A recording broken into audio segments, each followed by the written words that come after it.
Hey guys, welcome back to the channel. I'm excited for this particular video because it is about history. Um, it is from Blasts from the Past here on YouTube, and it is titled The Slum That Terrified Victorian London, Exploring St. Giles Today. And like I said, I'm super excited for this. Got history. I don't know if it does a little street tour of the area. I hope that it does. But yeah, we're gonna check it out. I will link this video in the description. Might check out some more of their videos as well if you guys enjoy it. But yeah, I will link this video in the description along with links over to Patreon and a link of how you can support the channel here on YouTube by becoming a member or through a one-time donation if you are enjoying the content. But let's go ahead and jump into it.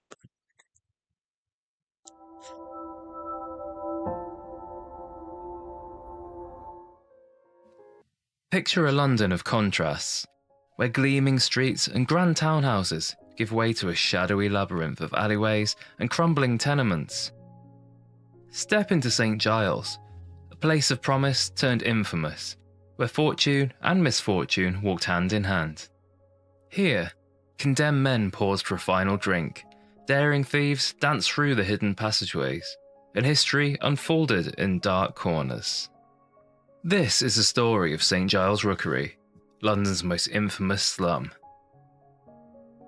Let's begin at the heart of London's West End, where Bloomsbury now boasts elegant townhouses, neoclassical public buildings, and the grand sprawl of university campuses. But rewind to the 17th century, and you'll find a very different scene, one of quiet prosperity, a place meant to rival nearby Covent Garden and Drury Lane in status.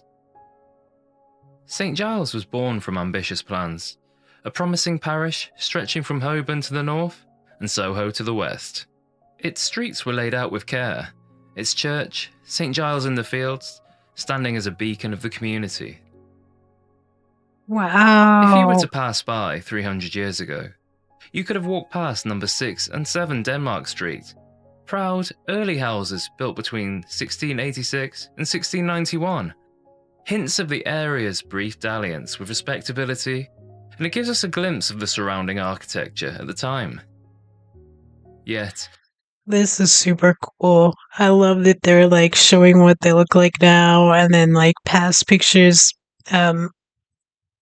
Two things. One is like stuff here changes so much. Like through ancestry, I've tried to go back and look up like where like my grandparents lived when they had first, when they were kids and stuff in New York City, and some of the neighborhoods and stuff. They like it's just they've been torn down and new stuff is in their place.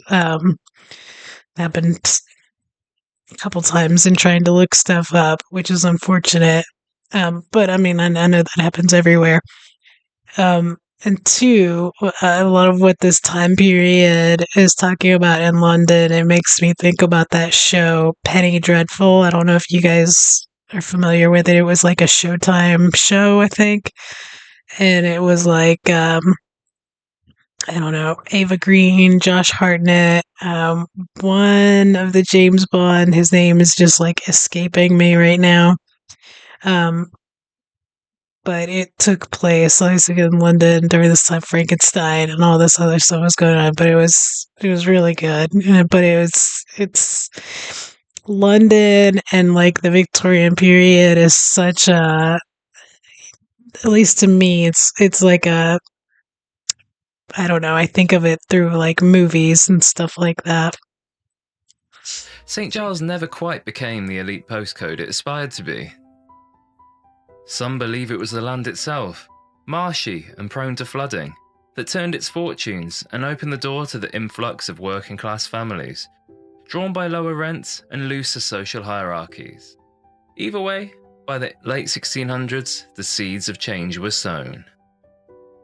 Over 2,000 homes dotted the parish by the end of Charles II's reign. Wow. And within just a few decades, That number ballooned to over 3,000, a chaotic patchwork of cramped tenements. I love these buildings. I mean, just Euro's history is just incredible. And grander homes slowly crumbling under the weight of time and neglect. The golden age of St. Giles was brief, but its remnants can still be seen today, if you know where to look. Even now, St. Giles in the Fields stands, a silent witness to both its elegant beginnings and the dark days that followed. It's a reminder that every neighbourhood, no matter how polished today, holds shadows of the past. The prosperity of St. Giles was fleeting. By the early 18th century, a darker chapter was unfolding. The once promising streets began to buckle under the weight of rapid, unplanned expansion.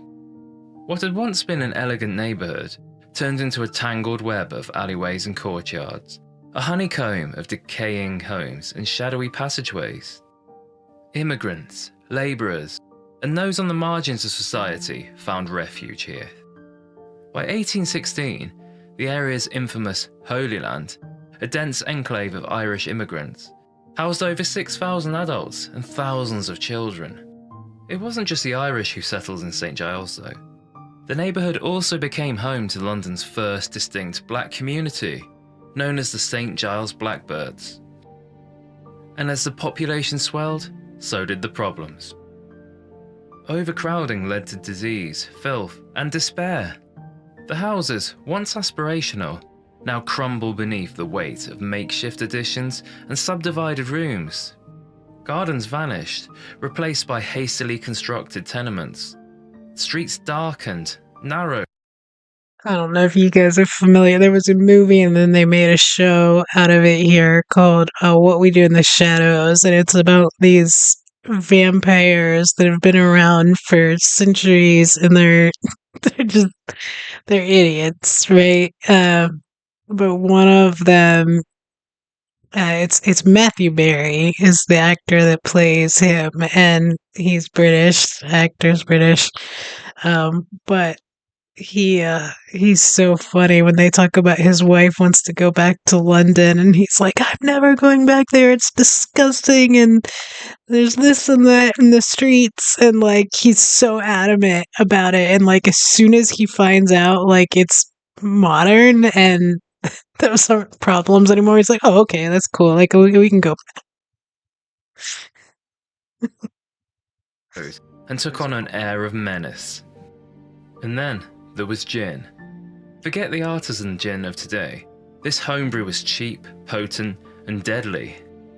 By the mid-18th century, St. Giles became synonymous with what became known as the gin craze, a time when 1 in 5 of these houses doubled as a gin shop. Hogarth's haunting print, Gin Lane, captured the chaos. Mothers neglecting children, men slumped in stupors, and the spectre of death looming over all. It wasn't just an artist's exaggeration. The alcoholic epidemic devastated the area, with commentators horrified at the consequences. One observer lamented how the poor, lured into these gin dens with the promise of a short-lived reprieve from their struggles, became incapable of work, leaving their bodies weakened and vulnerable to disease. There are even records of mother Judith Dufour murdering a child in order to pawn its new clothes, obtained from the workhouse, to pay for more gin. St. Giles, once a hopeful parish, was now a cautionary tale, a place where the streets themselves seemed to transform to reflect the human suffering they hosted. Imagine travelling down the Holborn High Road in the early 18th century, passing bustling taverns and shadowy alleys. For some, this journey had a grim purpose. Condemned prisoners would stop at St. Giles for a final drink, one last draught of ale, during their long cart trip from Newgate Prison to the gallows at Tyburn. This tradition, known as One for the Road, was observed at the infamous Angel Inn, still standing today. This idea began when the condemned were offered a carved wooden bowl of strong ale outside the churchyard gate, known as the St. Giles Bowl. It served as one last draught to ease the passage to the next life, and this ritual continued long after the gallows was moved from this corner of the churchyard to Tyburn in Paddington. In fact, many executed criminals and slum residents alike have been buried in this churchyard, with St. Wow. Giles in the Fields also having the most dubious honour of being the starting point of the Great Plague of 1665. The most legendary of these condemned processions involved a name that comes up often in my videos. It's of course Jack Shepherd, the charismatic thief whose daring escapes from prison made him a folk hero. On the day of his execution, thousands gathered to watch his final journey. It's said that Shepherd refused the St. Giles Bowl, instead vowing that his nemesis, the corrupt thief-taker Jonathan Wild, would soon taste from the bowl himself. Amazingly, the prophecy would come true. Wild met the hangman's noose just 6 months later. But it wasn't only the condemned who drank at St. Giles. The area's taverns were notorious dens of vice. The Maidenhead Inn, the Eagle of Child, and the infamous Rat's Castle catered to a clientele of thieves, gamblers, and con artists. Inside these dark, smoke-filled rooms, deals were struck, plans hatched, and reputations made or broken. The Angel Inn, or the Bowl as it was known for a time, gained notoriety not just for its connection to the gallows, but for its role in London's criminal underworld. Within its walls, rogues and rebels gathered, finding camaraderie in the shared defiance of authority. A recent archaeological dig at the heart of the former slum uncovered sections of the Eagle and Child's cobbled courtyard, a footprint of real-life St. Giles hidden in plain sight. Wow. Welcome to the notorious St. Giles Rookery, a labyrinth of narrow alleyways, hidden passageways, and crumbling tenements where life teetered on the edge of lawlessness. By the early 19th century, this warren had become a byword for squalor and vice, earning a reputation as one of London's most dangerous slums. Here, space was a luxury few could afford. Houses were carved into tiny, makeshift lodgings, often with multiple families crammed into a single room. Beds were rented by the night, 6p for the whole one, 4p for the half. And for the truly desperate, there were cribs in backyards, little more than straw-strewn corners where you could sleep for threepence. The air was thick with the stench and sound of human misery. Disease ran rampant, fueled by the overcrowding and the lack of basic sanitation. One observer described the rookery as a honeycomb of courts and cul-de-sacs, where narrow passageways led to dead ends, and it offered the perfect hideout for criminals. And the criminals were in abundance. The rookery was a home to a corporation of whores, coiners, sweaters, highwaymen, bawds, pickpockets, and housebreakers, as one contemporary put it. Among the most notorious dens were the Rat's Castle Tavern and Mother Doling's lodging house, where vagrants and villains alike found refuge. Even the police feared entering this maze, and when they did, they came in force, often to face mobs of residents ready to protect their own. Hidden trapdoors, sliding panels, and underground tunnels made it almost impossible to catch fugitives. Stories abound of officers chasing thieves into rooms, only to find them vanish through secret passages. Amidst the filth and crime, It's just crazy. I mean, like, that's so old. I mean, there's obviously passageways and stuff. I know that they exist everywhere, and there's really rich history. I've watched a lot of gangster shows and stuff that they used to do here during Prohibition to move alcohol and hide people. I mean, it's just all that stuff. It's so interesting. It's so interesting. there was a strange sense of community. The residents of the rookery, despite their circumstances, looked out for one another. It was a world of mutual support, where survival depended on solidarity. One of the rookery's darkest moments came in 1814, with the Great Beer Flood. A massive vat at the Horseshoe Brewery burst, unleashing a 15-foot tidal wave of porter that swept through the streets, knocking down walls and flooding the cellars where many of the poorest lived. The site of the brewery is where the Dominion Theatre is today, on the corner of where St. Giles meets Tottenham Court Road. 8 people were known to have drowned, and countless others drank themselves into oblivion amidst the chaotic aftermath, with some basements left waist high in beer. It seems a Wow. cruel irony that alcohol would lead to such devastation in the slum once again. For all its horrors, the St. Giles Rookery was a place of resilience. I wonder this time period because I mean, obviously things were really grim, and so people would do anything, I guess, to lessen, I don't know, their awareness of it. So I guess I could see why alcohol was big, but um, wasn't opium like big at this time too, or was that later? I feel like that was at the same time, but he hasn't mentioned anything about that. A grim but fascinating chapter in London's history, where every corner told a story. By the mid-19th century, St. Giles had come to symbolise everything that the Victorian reformers sought to change. The squalor, the crime, the overcrowding were inescapable, and the call for renewal was growing louder, pushing London towards a future of progress. The first steps towards this change were cautious and measured. In 1844, ambitious plans emerged to carve new roads through the Rookery, breaking up the slum's dense network of alleys. Shaftesbury Avenue and New Oxford Street emerged from this vision, not merely thoroughfares, but tools of social engineering designed to push the poor out and make way for a more respectable class. Yet, change didn't come easily. For years, displaced residents simply moved deeper into the surviving maze of back streets. The slum clung to life, even as the world around it modernised.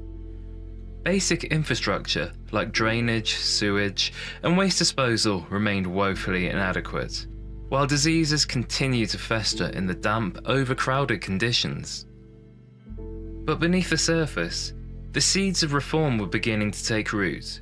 Churches and missions appeared, offering food, education, and spiritual guidance.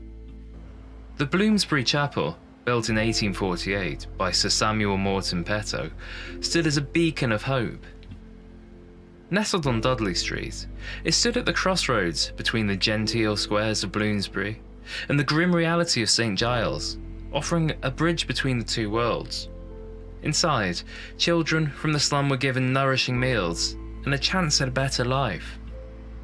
James Greenwood, a journalist who visited St. Giles in the 1870s, noted a persistence of hardship. There used to be scarcely a house in front of which there was not a hole in the pavement and a ladder by which the underground lodgers descended into their lairs.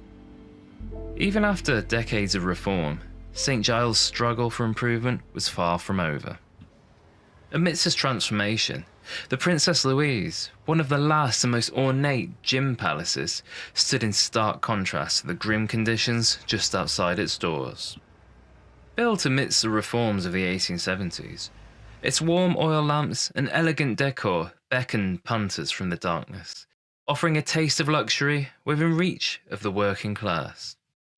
Yet, despite its grandeur, the Princess Louise didn't entirely escape the shadow of the gin craze. Like its predecessors, it served cheap, potent gin, and while its decor was more refined, it still lured in vulnerable drinkers. The glittering facade masked a familiar danger, the same cycle of addiction that had once ravaged St. Giles. In this way, the Princess Louise symbolised the uneasy balance between progress and continuity. It presented an air of respectability, yet remained tethered to the same intoxicating allure that had once devastated the neighbourhood. The transformation of St. Giles gained momentum in the late 19th century, as slum clearance laws began to take effect. With Victorian Britain enjoying the fruits of a booming economy, urban renewal surged forward. Entire streets were demolished and replaced by wider roads and sturdier, brick-built housing. For the residents of St. Giles, this was both a blessing and a curse. The Rookery, for all its dangers and hardships, was gone, but so too was the only home many had ever known. He talked about like them taking ladders down. Like, did they live like under the streets too? I mean, I have so many questions. One, was it just in like sewers? Were the sewers even there? Could you imagine all of the stuff that was like how bad it was above to how much worse it would be under with all of the stuff that it's gonna end up down, right? And two, how much of this stuff is still there? Like, I mean, I need to look at videos to see if I don't know that they would do tours or anything like that of that, or if there's maybe just like the cities put out videos of like what still might exist, what they might still use for this or that just aren't like available to the public. Um, I need to look at some video. If you guys know of any, please put them in the comments because I wanna see it. Slum had been a community, a place where people, despite their suffering, found ways to survive. And now, with the area rapidly transformed, those who remained had to find new ways to rebuild their lives in a rapidly changing world. By the dawn of the 20th century, St. Giles had shed its dark past. The rookery was gone, replaced by grand avenues and modern buildings. But the story of its transformation was more than just bricks and mortar. It was a testament to how cities evolve, shedding layers while carrying echoes of what came before. The once notorious surrounding streets gave way to the Wow. wide expanse of Kingsway, a grand boulevard designed to link Holborn and the Strand. Its creation wasn't just about improving traffic flow. It symbolised progress and a deliberate effort to cleanse the area of its grim reputation. Fortunately for us nostalgics, not everything was erased. Landmarks like St. Giles in the Fields still stand, silent witnesses to centuries of change. Walk through the area today, and you might glimpse remnants of the old St. Giles. An ornate archway, a hidden alley, or the surviving Angel Inn, with its stories etched into its very walls. The memory of the rookery lives on in literature and legend. Charles Dickens, who once wandered these streets under guard, immortalised the slum's shadows in novels like Oliver Twist. The tales of Jack Sheppard, Mother Doling, and the Rat's Castle have become part of London's fascinating history. St. Giles, now part of bustling central London, feels worlds away from its grim past.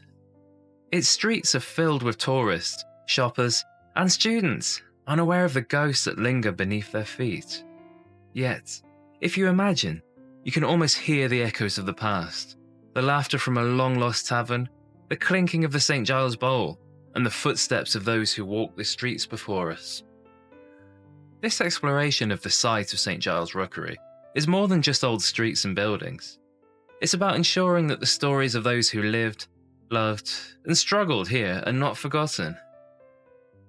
So next time you find yourself in this part of London, take a moment to pause. Look beyond the polished facades and bustling streets. St. Giles is still here, in the shadows, waiting to tell its story. Really good video. I saw he's got a couple of videos that look really interesting. It looks like just off to the side there's one on London's Lost Wick Street. I think is WYCH. I would guess is Wick. Wick. Um, yeah, I love that. I just think that stuff is so interesting. Even here, like in the older areas. Obviously not as old as you guys have going on, but I love history stuff, especially if you can like actually see some of it still today, or even like with this, where you could like see some of the old compared to what it is now. Um, I just find it so interesting. I imagine there's probably, if there's not, there should be like ghost tours and stuff there. I don't know if any of you guys are into that. I always liked watching ghost stuff. Um, I've experienced it. I've never seen anything personally or anything like that, but um, several of my family members are swear up and down like they don't even like really advertise it at all to people, and they that they've had experiences with it on numerous occasions, some better than others. Um, but like I said, I've never personally dealt with it, but I would think somewhere like that has such a clear, rich, and really unfortunate history would probably still have some stuff going on if it's legit, right? Um, but yeah, I think that was a really, really well done video. I'm gonna certainly check out some more of his stuff. Hopefully, I'm able to post it for you guys. I never know when I'm watching some of this new stuff of whether they'll let you post it or they'll have you take it down or if it can even go up in the beginning at all. But hopefully so, because like I said, I really want to watch some more of his stuff. I did subscribe to him. Again, that was blasts from the past, and I will link this video in the description if you guys want to go over and check it out and check out some of his other stuff as well. And if you guys know anything like these that you want to send my way, that would be awesome. Um, I love it. This is 100% up my alley. But yeah, thank you guys for watching this with me. I hope you enjoyed it. If you did, hit like, hit subscribe, comment. Let me know your thoughts on all this stuff. And yeah, I had fun. I hope you guys did as well. Have a good day.